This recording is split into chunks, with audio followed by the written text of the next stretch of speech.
దేశ రాజధాని ఢిల్లీలో ప్రధానమంత్రి కార్యాలయం చిరునామా మారిపోయింది. బ్రిటిష్ కాలం నాటి సౌత్ బ్లాక్ నుంచి కొత్త కార్యాలయం సేవాతీర్థులోకి ప్రధాని నరేంద్ర మోదీ అడుగుపెట్టారు.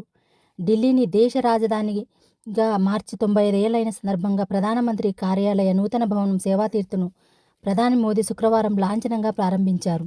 ఇకపై ఇక్కడి నుంచే ఆయన అధికారిక కార్యకలాపాలు నిర్వహిస్తారు. మోదీ పలువురు కేంద్ర మంత్రులు, అధికారులతో కలిసి సేవాతీర్థ్ కాంప్లెక్స్కు చేరుకున్నారు. సేవాతీర్థ్తో పాటు కర్తవ్య భవన్ 1, 2లను ప్రారంభించారు. పీఎంఓలో గణేశుడి విగ్రహానికి పూలమాలలు వేసి నమస్కరించారు.